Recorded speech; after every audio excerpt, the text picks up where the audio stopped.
Dans notre monde actuel, les gens cherchent constamment le bonheur et la satisfaction dans leur vie.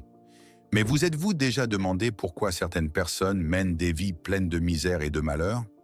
Aujourd'hui, nous allons révéler 5 mauvaises habitudes qui peuvent transformer la vie de n'importe qui en véritable enfer.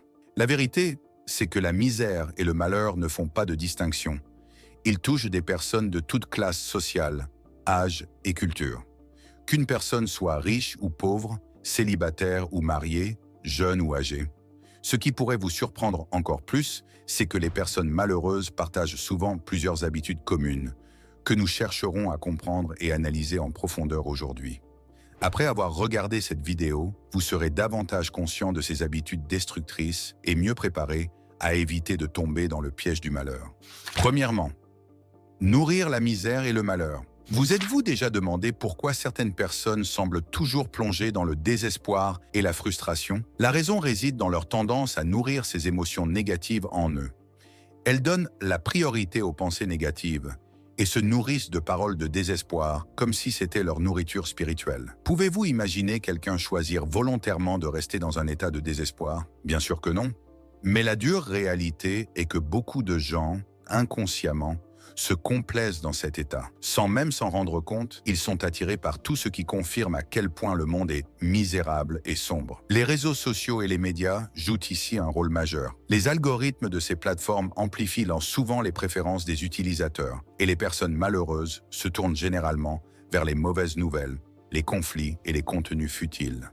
Elles trouvent toutes ces opinions négatives qui valident leurs croyances, que la misère est la seule issue. Elles passent à côté de toute la positivité qui inspire et motive, se concentrant uniquement sur la négativité qui renforce leur vision du monde. Vous avez probablement déjà rencontré quelqu'un comme ça. Par exemple, vous pourriez lui raconter 50 histoires d'entrepreneurs ayant réussi à bâtir leur entreprise, et il se focalisera uniquement sur cette seule histoire d'échec. C'est là que réside le danger. Ce schéma de pensée négatif entrave la croissance personnelle, ferme les portes aux opportunités positives et alimente la frustration. C'est un cercle vicieux sans fin. Deuxièmement, être toujours insatisfait. Vous êtes-vous déjà demandé pourquoi certaines personnes restent insatisfaites de leur vie, quelle que soit leur réalisation? La raison est simple. Elles ne trouvent pas de satisfaction en elles-mêmes. Pensez-vous que les personnes malheureuses sont incapables de ressentir de la joie? Bien sûr qu'elles le peuvent, mais la réalité est qu'elles ignorent ces opportunités et se concentrent sur les aspects négatifs de tout. Par exemple, si vous sortez avec quelqu'un de ce type pour boire un café, vous remarquerez qu'il se plaint du goût du café, que l'endroit n'est pas à son goût, ou que le temps n'est pas idéal. Ils se plaignent constamment. Même s'ils obtiennent l'emploi de leurs rêves ou une augmentation de salaire, ils se plaindront que l'argent ne suffit pas. Cette négativité affecte non seulement leur vie personnelle, mais aussi leurs relations sociales. Les amitiés finissent souvent par se briser car il est extrêmement difficile d'être entouré d'une personne constamment négative et mécontente. Troisièmement, vivre dans le passé ou le futur. Effectivement, vivre dans le passé ou le futur est une mauvaise habitude qui empêche une personne de profiter pleinement du présent. Avez-vous déjà rencontré quelqu'un qui semble coincé dans une autre époque, soit en idéalisant les beaux jours du passé, soit en blâmant ce dernier pour sa situation actuelle? C'est un schéma fréquent chez les personnes qui mènent une vie pleine de malheur et de désespoir. La dure vérité est que les personnes malheureuses vivent rarement dans le présent.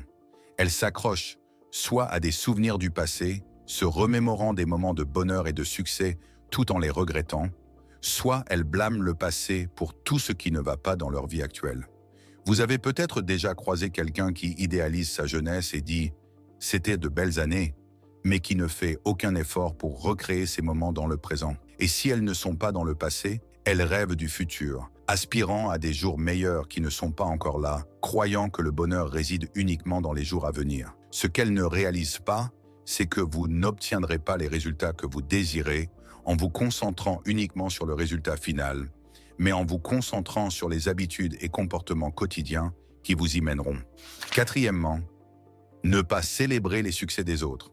Cette mauvaise habitude reflète un manque de confiance en soi, de l'envie et une jalousie profonde que subissent les personnes malheureuses. Connaissez-vous quelqu'un qui évite toujours de célébrer les succès des autres? Pouvez-vous vous souvenir d'un moment où vous avez ressenti de la fierté et essayé de le partager avec quelqu'un pour qu'il minimise votre réussite ou trouve des excuses pour la dévaloriser? Les personnes malheureuses se sentent souvent diminuées par le succès des autres.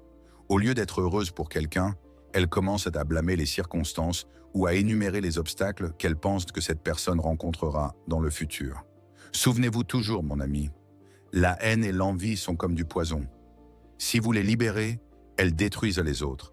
Si vous les retenez, elles vous détruisent. Cinquièmement, manquer de gratitude. La gratitude et le remerciement envers Dieu sont des qualités qui apportent bonheur et satisfaction dans la vie. Mais les personnes malheureuses possèdent rarement cette précieuse qualité. Même lorsqu'elles rencontrent une nouvelle opportunité ou connaissent un succès, elles ne réagissent pas avec gratitude. Au lieu de cela, elles trouvent des moyens de justifier pourquoi elles méritaient cette opportunité ou transforment cela en quelque chose de négatif. Par exemple, lorsqu'elles reçoivent quelque chose de beau, comme une nouvelle voiture, et que vous les félicitez, elles se concentrent sur les coûts et les dépenses associées à l'entretien ou au stationnement, plutôt que d'être heureuses et reconnaissantes pour ce qu'elles ont. Partagez avec nous dans les commentaires si vous souhaitez une deuxième partie sur ce sujet et si vous avez déjà connu quelqu'un avec ces traits.